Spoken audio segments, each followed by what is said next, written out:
Yarvia. The subject of the shiur is Bal Tashchit. Deliberate destruction, deliberate wastage. Where is the source for it? The Torah tells us in Sefer Dvarim, Parashat Shoftim, Perek Kaf, that means chapter 20, Pasuk Yutet, that means verse 19. The Torah tells us like this: Ki titzor al ir, yamim rabim alea letofsa. That means when you're going to a war and you surround a city and you put it in refuge for many days, okay?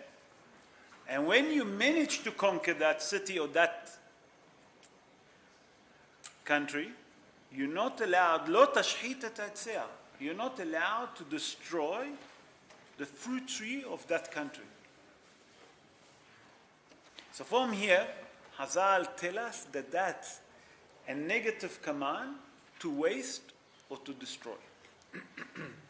Although the Hazal in Gemara Masechet Baba Metzia, Tzadik Aleph Amud Bet, that means 91 folio 2, the Gemara tell us there that when it's come to a fruit tree that doesn't give fruit, okay, that doesn't have any fruit, they don't give any fruit, or it's a normal fruit, if it's a normal tree that doesn't give fruit at all, we're allowed to uplift it, to uproot it.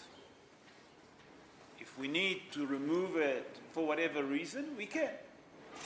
We'll see later on what's happened with the fruit tree. Are we allowed or not? What's happened, the Gemara in Masechet Shabbat tell us something very interesting. Now the Gemara developing what the Torah said. The Gemara in Masechet Shabbat, Kuf Kaftet, 129, folio 1, Hazal tell us that everything, okay, that a man can have benefit from it, and it make no difference if it's a fruit tree, only any food, okay, any vessel, any clothes, that a person can have benefit from it, we're not allowed to waste it, we're not allowed to destroy it.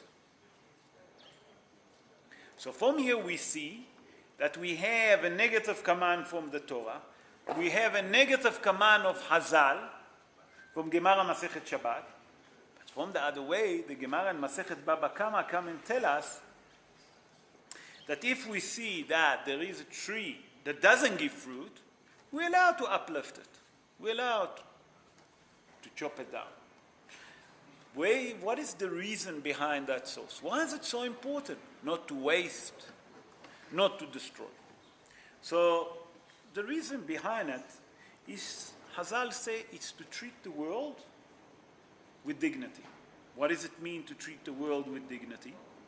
That means to make sure that we treat what HaKadosh Baruch Hu created with dignity. Because HaKadosh Baruch Hu created the world. He created the tree. He given us food. We're not allowed to waste. You follow? Now I'm going to bring other sources from the Gemarot that tell us regarding other things. So we'll see that here, that anything that gives us any benefit, we're not allowed to waste or to destroy. For example, the Gemara in Masechet Shabbat, in page 129, Kuf Kaftet Amud Aleph, folio 1, tell us there that we're not allowed to destroy vessel. What does it mean, vessel? A glass, a plate, a pot that we don't need. It's too old, whatever the case. We're not allowed to destroy it. We're not allowed to waste it. Always there's someone else that can use it.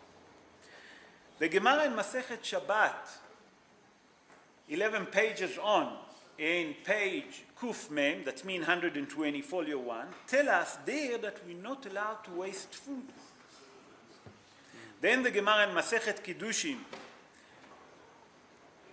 in page 32, folio 1, there the Gemara tell us that we're not allowed to waste clothes. If we have old clothes that we can't use or we don't need, we should give it to someone that can have a benefit from it, a Jewish person that can have a benefit from it. We're not allowed just to destroy them, to waste them. So from here we see that the Gemara come and tell us the negative command of Baal Tashchit. It's not only the fruit or a tree fruit that we're not allowed to destroy. The negative command now moved on. But now there is a mahloket amongst the Rishonim. What it means, the Rishonim? Everyone heard that Rishonim. When is the Rishonim? Rishonim, it's the rabbi that lived, okay, in the 11th century until the end of the 15th century. You follow what I'm saying? Those the Rishonim. For example, the Rambam. The Rambam was Rishon because he born 882 years ago. 881 years ago, the Rambam born. So he considers one of the Rishonim. And he said like this, the negative command, the prohibition from the Torah, that we're not allowed to waste, it's only regarding to destroy a tree that gives fruit, that we can benefit from it. Ado, to that we're adding up, by the way, the Rambam born 881 years ago in Cordova. Cordova, that's in Spain. Ado, there is a Mishneh LaMelech. I don't know how many of you heard Mishneh LaMelech. Mishneh LaMelech, Rabbi Yehuda Rosanes. Rabbi Yehuda Rosanes wrote a commentary on the Rambam. He born, I would say, 530 odd years after it, 540 years after the Rambam, and he wrote a commentary about it. And in his books, Mishneh LaMelech, by the way, Rabbi Yehuda Rosanes born in Kushta. Kushta is in Turkey. Okay, he born 359 years ago, and he wrote a book that's called Mishneh LaMelech. And in his commentary, he came and said that the negative command of wastage or destruction, it's only regarding fruit tree. So we see from here, the Rambam, the Mishneh LaMelech, there's many more that's saying it. Ado, there is other Rabbonim that was Achronim. For example, the Samag, Sefer Mitzvot Gadol, and then there is the Samak, Sefer Mitzvot Katan. Okay, then there is Rabbeinu Yeruham, and Sefer Baal Yereim. This is some of them, there is many more, that say that any wastage, any destruction, deliberate destruction, or deliberate wastage, consider a negative command from the Torah. That's me. If you have food, that you made a lot of food for Shabbat, you're not allowed to take that food and Motzei Shabbos or Sunday, throw it to the dustbin. Why? Because that's considered Baal Tashchit, wastage. Therefore, you should freeze it and eat it later. The same, another thing that happened. Many people buy challah. And quite often, they don't finish all the challah. And on Shabbos, we have to have lechem mishneh, 2 full bread. So what they do, they have the challah that left for Friday night that they didn't finish. On Shabbos, they open another challah in Seudah Shniya, another wastage. Instead, buy a small roll. You understand what I'm saying? Or take 2 pieces of pita. Everyone know what is a pita? Okay, it's a full bread. Seonet hamotzi, you can finish that. And finish the bread on Friday night. Do you understand? Instead of waste. This is regarding food. And that's quite often happen. People for Shabbos have visitors. So the wife, Cain and Ora, Keyad HaMelech, you know, and she cook. Too much. And the visitors decide, you know what, it's too hot, we can't finish the cholent. Sunday morning, chup. If it's not to the servant, to the maid, to the dustbin. Lama, why? Haval, wastage. So from here we see that according to some of the Rishonim, the negative command of wastage regarding only a tree fruit. That's the Rambam that we brought. According to the others, is anything that we can have a benefit from it, it's still a positive command from the Torah. So we see the mahloket. Now I would like to take you, you know what, I'll stop here because you both wanted to ask before I continue. You don't mind, Lionel asked me first. Yes, Lionel. Can a Christian give it to a non-Jew? There is halacha that called lo tehunem. What it means lo tehunem? There's halacha, a negative command in the Torah, a positive command, a negative command, depends how you want to call it. Not to give anything to a Gentile. Why? That's a positive command from the Torah, or negative command, not to give. Only if that will cause hatred and Hilul Hashem, then you can give. If they say that, look at that Jewish person, everyone will give, but the Jew's not going to give. You understand? That can cause Hilul Hashem. You understand? But preferably not. When you talk about wastage, I mean, you've got clothes and they've actually worn out. It's not classified then as wastage. Okay, so what do you do? I'll get to it. Food that's going off. It's not being thrown away, but the salad is now not becoming no longer edible. Brian, can I ask you one favor? In the end of the show, when I start with the halachot, ask that. We'll answer that, because that belongs to the halachot. I want to continue, and then we'll answer. It's a very good question. I want to touch that, so please ask me. The Gemara in Masechet Baba Kama, listen to that story. In page Tzadik Aleph, Amud Bet, that's me, 91, page 91, folio 2. Rabotai, here we're talking about life danger when we wastage. The Gemara tells us like this. Amar Rabbi Hanina. Rabbi Hanina say, Lo met Shifhat Bri. Shifhat was the son of Rabbi Hanina. He said that the reason that his son died, the reason that Shifhat, his son, died, you know why? He said, Ela mipnei shekatzatz te'ena belo zmana. That the Rabbi Hanina said that the main reason that his son, Shifhat,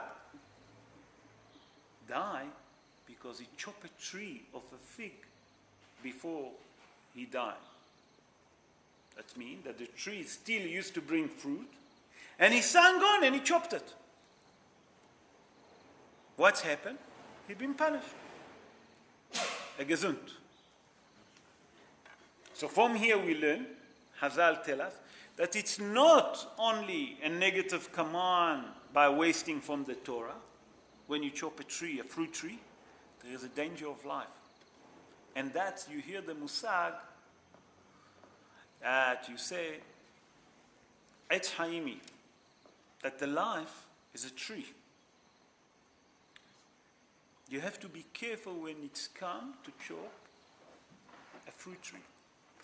But there is a mahloket. Are you allowed to chop a tree that gives fruit? You have in your garden a fruit tree. And you want to extend your house. Your wife's pregnant, you need another room. You need to build an extra room. Or it's a Jewish day school.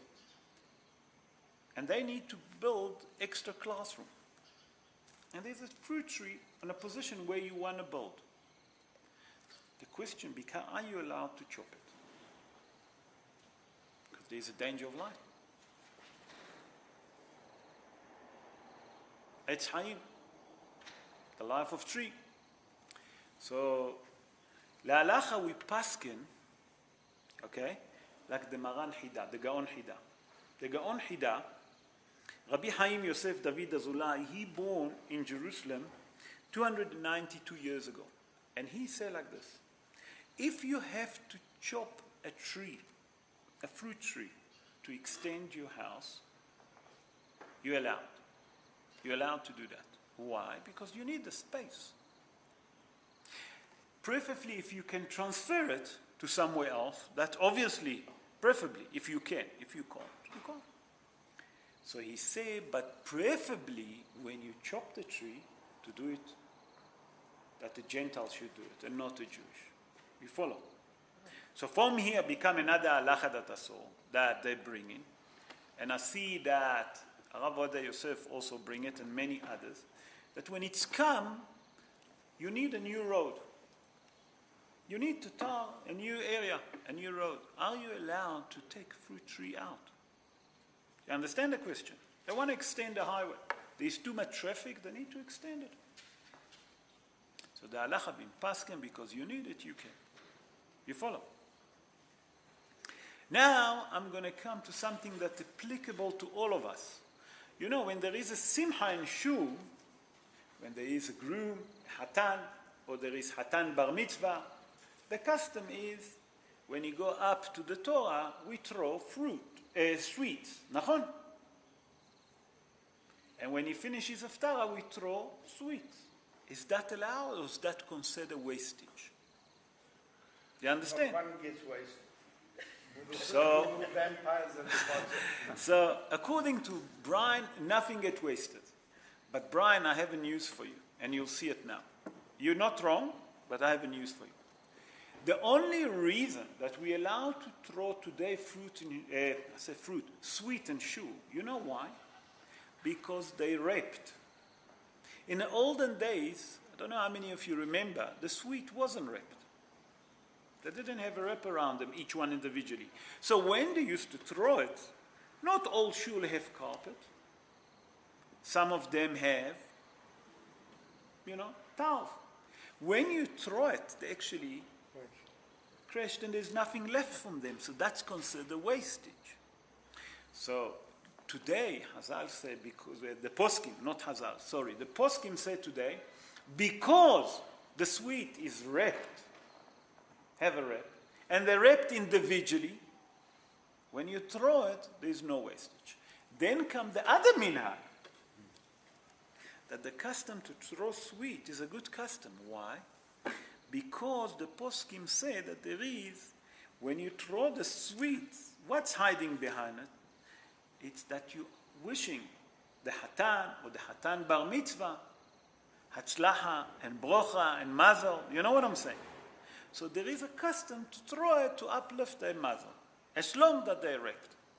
But if you take sweet that they're not wrapped, and let's be honest, they've been thrown on the floor, how many of you will eat it? Never mind crushed. Never mind smashed to pieces. Because it's unhygienic. Everyone walk on the floor. You understand what I'm saying? So the only leniency become because each sweet wrapped. You follow? Now it's time for question. So Brian asked if the fruit is off. Let's start with that. Question number one. The fruit is off. We'll get also to your clothes, okay? So Brian asked, for example, salad. Salad go quite often quick. Even that we put it in the fridge, it go off quick. Nachon? You agree with me, Philip? Nachon? So the question is, if something go off, human being can't eat it. Nachon? Who can eat it, you think? Composting. Compass. So, what is compass? You're throwing it away. That's compass. But you bring it back in. You bring it back. You can say about everything. Everything that you recycle. When you throw the bottle to the dustbin, when it gets to the dustbin, it goes to recycling. But the point is that considered Baal Tashchit or not? A human being can't eat it because it's off. It's off, it's off. You understand? There's nothing you can do. You follow? Now let's go to a clothes. You said these are clothes that they are? They're worn out. Worn out. Okay. You can't wear it. If you give it to someone else, will he have a benefit from it? There is someone else that can benefit from it. If you give it, let's say, to Yad Aaron.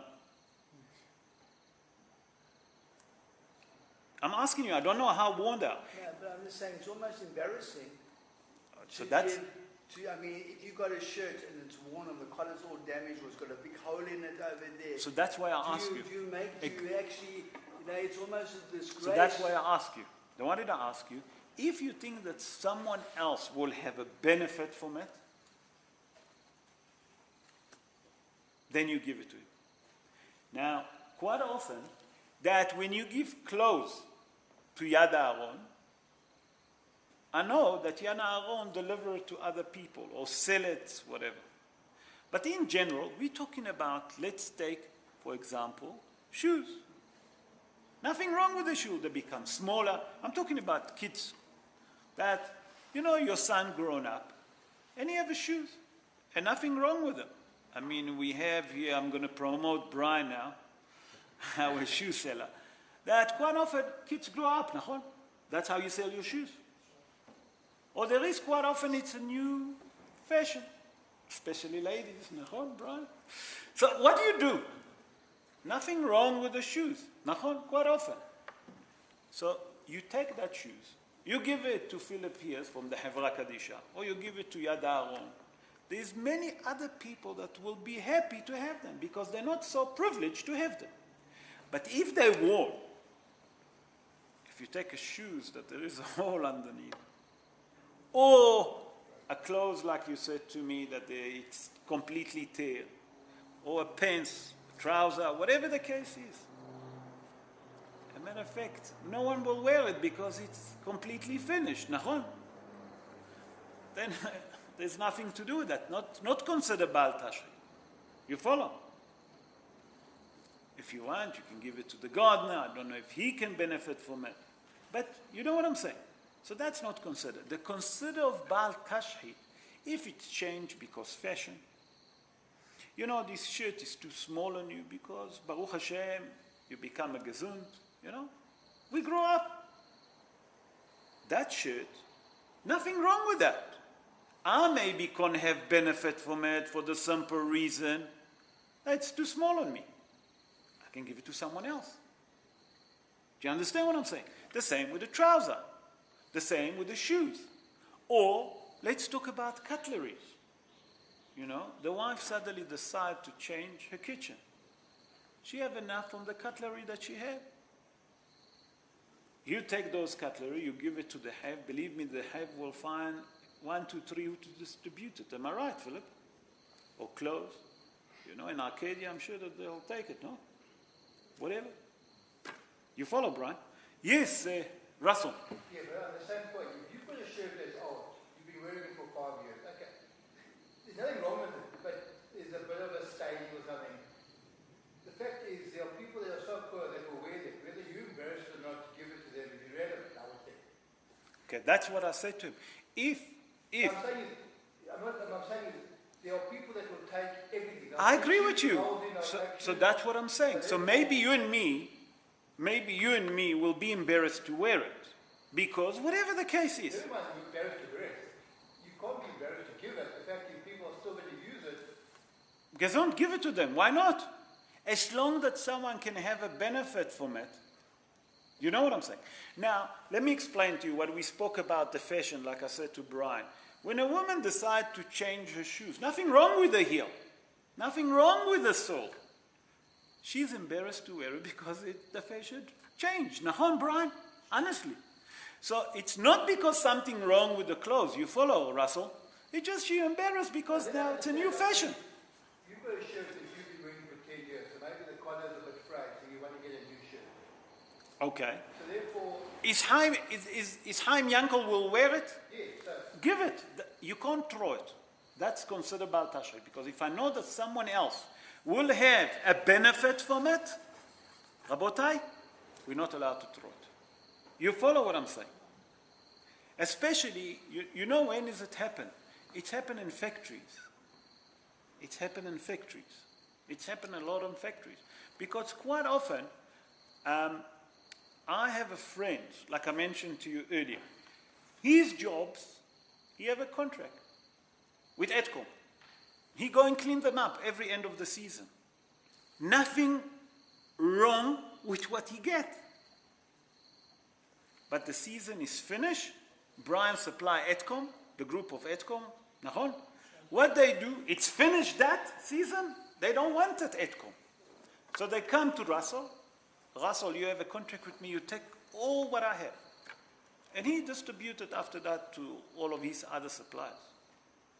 But nothing wrong, it's brand new with a tag on it. Because the fashion has changed. And you ask me another question. In most schools, yes. I mean, I've spoken to other people, after the bracha, they throw the food away. Now, whose responsibility would it then be to make sure it's not? I'm because You want to put me in trouble? no, I'm just talking to, we were talking, I saw it here on Shabbos. I was talking to a friend who goes to another big shul, and I was talking to someone else, and you said the same thing happened to shul. Now, surely, a shul, 100%. You're 100%. someone in the shul should say to whoever, I tell you, this show gonna go all over the world. I'm frightened to be to be lynched after that. So give an answer, because unfortunately it's not... you and me, we know the answer. Nachon? And we know that you are 100% right. And everyone here in that will agree with you. But, whoa. We're not talking about wanted. Did they offer it to someone else? No one will not. No, okay, I'll speak about it after that because you're pulling me and it's going to go all over the world. I have to be careful. Okay, I would like to end up with something that affects each one of us regarding wastage, regarding destruction. You know, quite often we eat a meal. And with a meal, especially on Shabbos, or even during the week, we eat a loaf of bread. And there is a lot of crumbs coming down, especially on Shabbos when we eat the challah.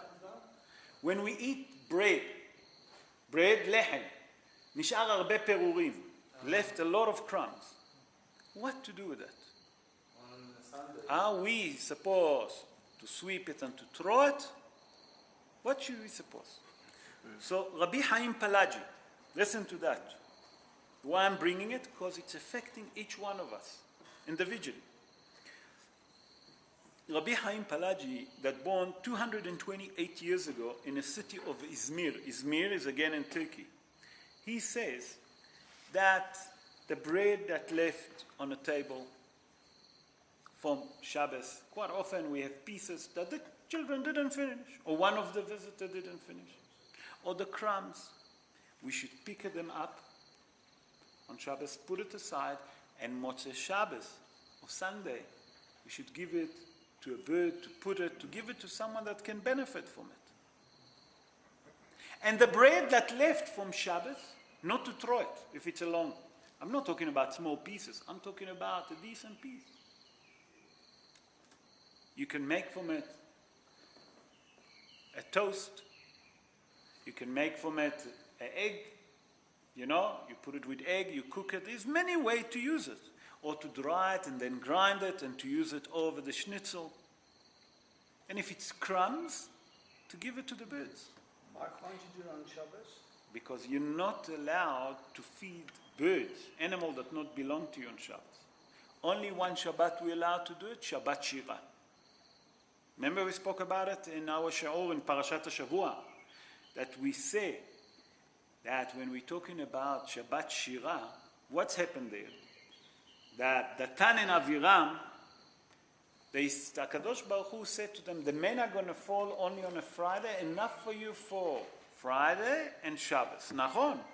Datan and Aviram, what did they done? They took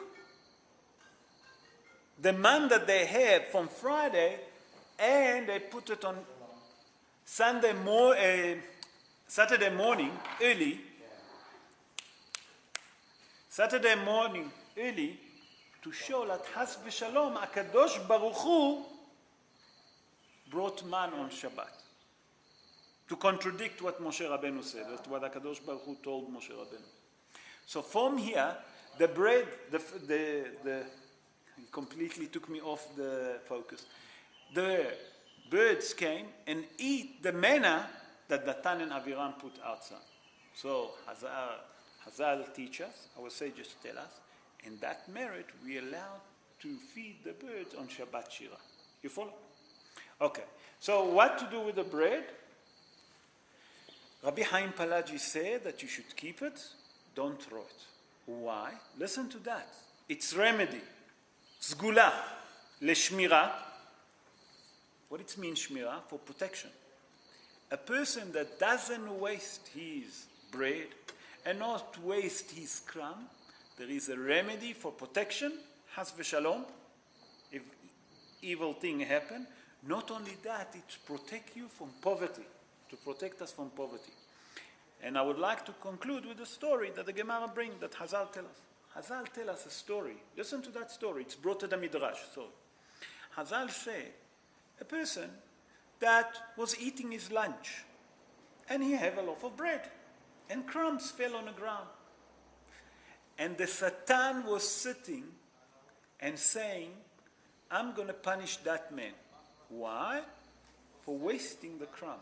Bal tashchit. And I'm going to make him pull.